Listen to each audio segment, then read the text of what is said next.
Think about this. The farther you think, the more you picture your future, the more you draw up yourself in the future. Let's say you have white hair, you have grandkids and all that shit. The more you're programming your reality to get you to live that long. The more you're saying, all right, I can do this. Now stress does not feel the same because you know what the end looks like. When you know what the end looks like, you know whatever you're going through is just something you have to go through in order to get to that end picture. You feel me?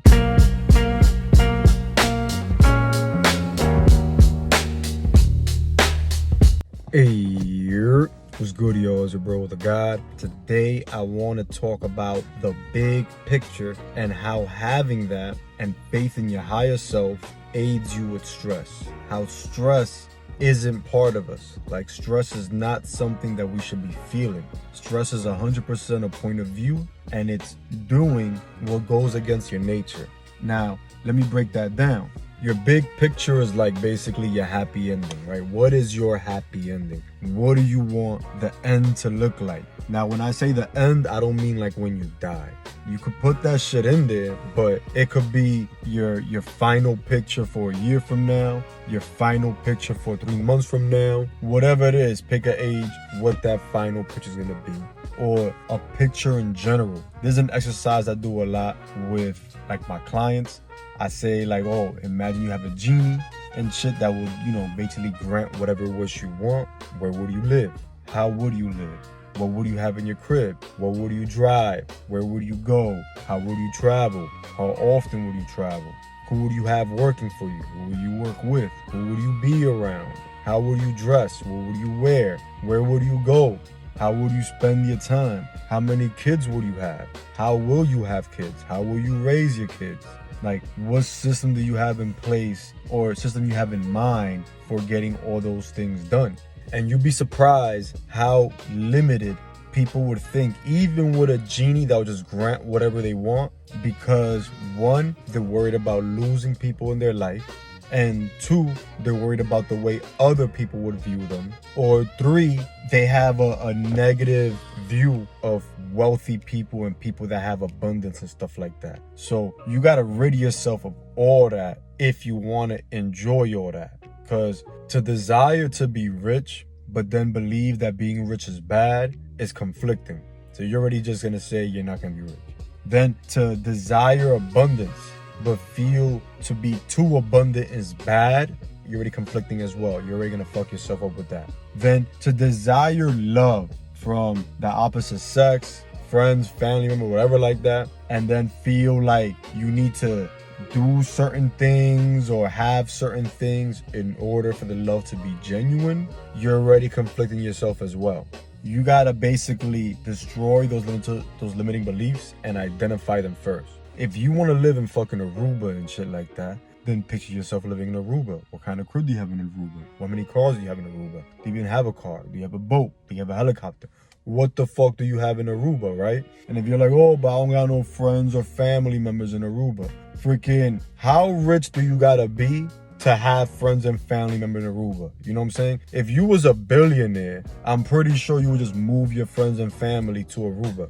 You know what I'm saying? Then if you're like, oh, but I don't want to just give them that because then, they'll be ungrateful and I want them to keep coming to me, then picture them working for you or working with you or something like that. You know what I'm saying? Don't limit yourself. You got to give yourself an unlimited picture. You draw up, you write out your unlimited picture. Then you got to figure out the personality of the version of you that has that unlimited picture. How they talk, how they walk, how they dress, how they live, what kind of people they deal with, what kind of person they date, what kind of person they end up with, what kind of person they have in their life. How do they treat people they date? How do they treat people they're in relationships with? How do they treat people they live with? How do they live? Who's in their house? Have those things in detail. It's a lot easier to draw up a map when you know where the treasure's at. Once you have, like, let's say you have a map of New York and you want to tell somebody where your crib is at. You got to know where your crib is at first. You draw X where your crib is at, then you give somebody a map and like, look, X is where my crib is at. You can figure out how to get to my crib. Now it's on them if they want to take an Uber, they want to drive, they want to take a train, a bus, whatever like that, to your crib. It's on them. And that's kind of like what God does with us. God wants to give you everything you have. Remember, God lives through us. So imagine your life as a video game. Wouldn't you want your video game character to have the best life possible so you can enjoy playing yourself as a character? That's how God is. God wants to enjoy being you as a character. Understand that your higher self wants you, the physical you, to enjoy your physical life. But God can't give you what you want if you don't know what you want. A lot of times, because we're so busy, we don't take time out to draw up or ask ourselves what we want. We're so busy surviving. You know what I'm saying? We're thinking about tomorrow, the next weekend, this person's birthday, this person's party, this family function, and we're not thinking past that. But once you get your happy ending, your final picture, your big picture, right? Now you can start drawing lines that you feel will lead towards it. Not only that, the more you identify the version of you that lives that life, the more you know who they are, how they think, how they talk and stuff like that, and the more you adapt that and put that into your life, the more you do that, the more you become that person, the more that reality, because like I said before, all reality, all creations already exist. Your thoughts, none of them are originals. All you're doing is remembering, right? Remember, connecting. When you remember something, you're connecting. So you're just connecting pathways when you think of or you create your ideal life. You're connecting like lines towards that life. So think about that. The more you think about that life, the more you identify that life, the more you act as if you have that life, the more you're able to incorporate things from that picture into your life. The more lines you have towards that life, the more connected you are towards that life. And because we live in a holographic universe, you know what I'm saying, quantum physics has proven that, because we live in a light matrix, what happens is that reality, that universe and shit like that starts to intertwine with the one you're living now. And you'll see more and more things that relate to that picture, that become that picture. So it's best to picture the most for yourself, you know what I'm saying? Because little by little you're drawn towards that picture. But if your big picture ain't even that big, then what's gonna happen is as you move towards that picture, it's gonna be little tiny wins, little insignificant shit, right? And then when you get to that picture, you're gonna be like, damn, this shit wasn't even worth it. You know what I'm saying? Because life is a journey. You want to have a joyful journey. You want to have a nice journey. You want to enjoy the journey. So you got to make your picture so freaking big that to get to that picture is going to be a bunch of exciting, fun shit along the way, because that picture is so fucking big, fun, and exciting. This whole, I want to keep my circle small. I want to have everything small. I only want one car. I only want one this, right? All right, you get that. That's going to be easy to acquire, right? And then what happens when you acquire it? You got to think bigger. You have to think bigger. You know what I'm saying? Because a lot of times, since we're stuck in survival mode, our thoughts are so focused on survival that we're not thinking big or far enough.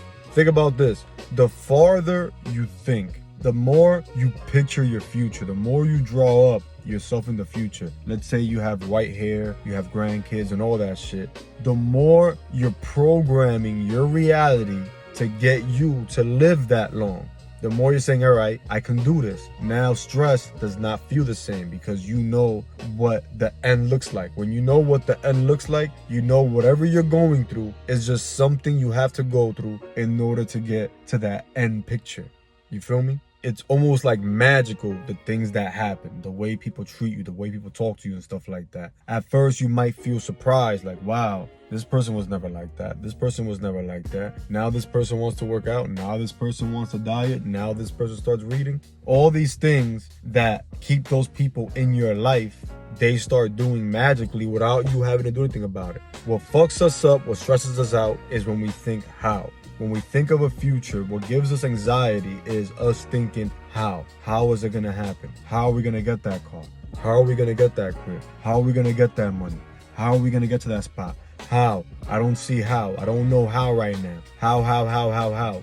Your physical mind is not built to think of hows. It's built to know how things happened. When something already happened, now it could break that down and try to repeat that process in order to achieve that thing again. Your physical mind is built to follow recipes, to analyze recipes and follow recipes. It's not really created to the creation process. For instance, a man's body is built to plant a seed. That's it. Just plant the seed. A man's body does not have to know how a woman takes the seed and makes it a baby.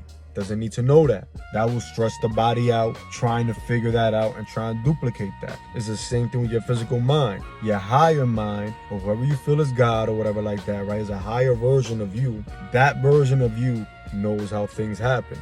You have to clear your mind, clear limiting beliefs, become a bit more spiritual, talk to yourself a bit more so you can find that voice of that higher mind.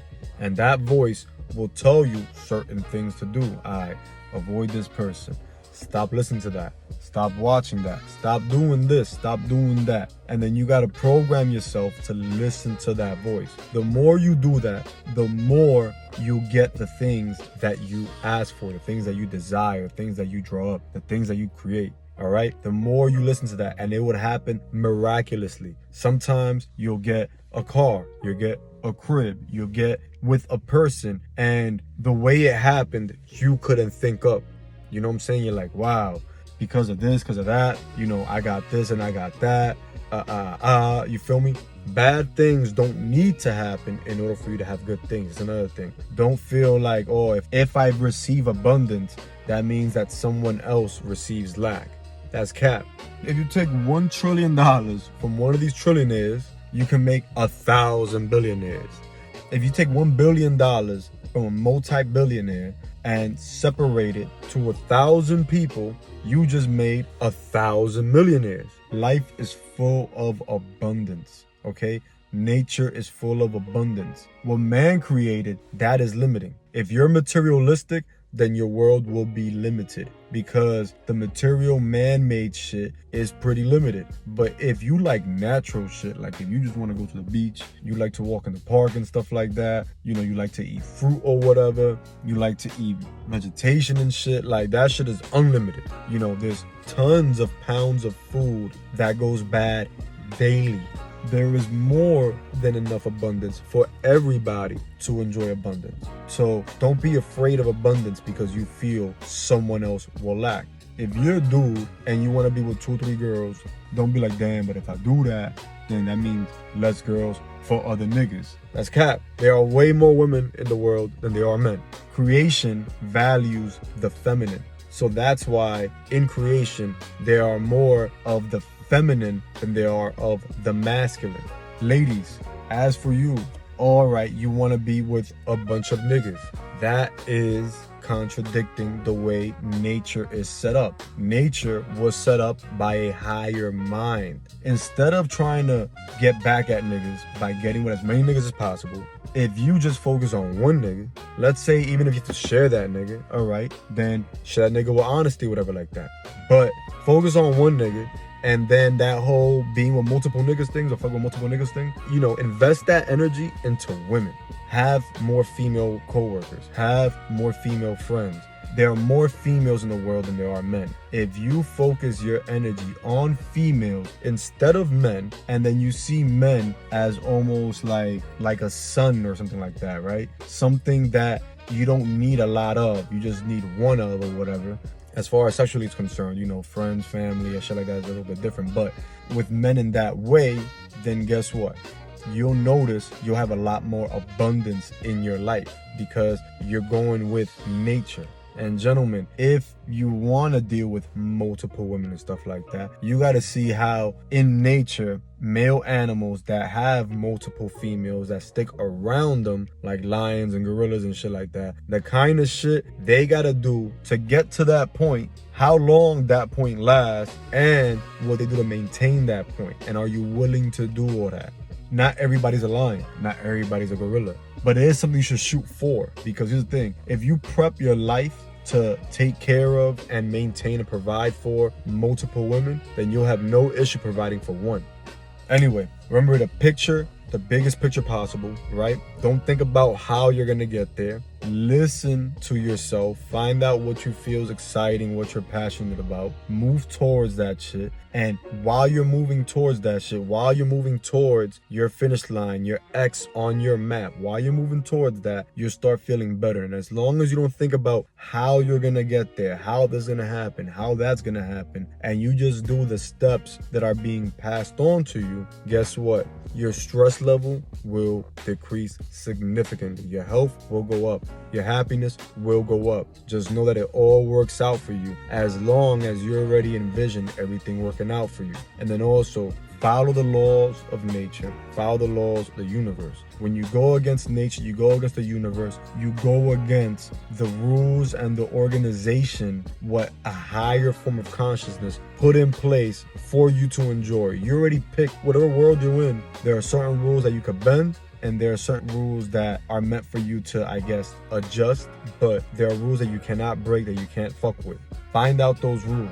Nature, the elements, all that shit shows you how things work together. See how that works together. Forget about how you feel things should happen, because a lot of how you feel things should happen depends on the way you were programmed. All right? Anyway, I know this was a long video and shit, but it was a very important topic, a very powerful topic. Utilizing this and putting this into place into your life, I bet you any money will make your life a lot better, a lot easier, right? And practice talking to yourself. Get a notebook and start practice talking to yourself. Write a question to yourself and then write the first answer pops into your head. A question and the first answer pops into your head. Keep asking yourself questions. Try to ask yourself 100 questions, right? It don't matter if you keep asking yourself the same question and you keep writing the same answer. Give yourself a time limit for each question. Question yourself and answer yourself as quick as possible, all right? Anyways, your boy or the God. I'll catch y'all next one.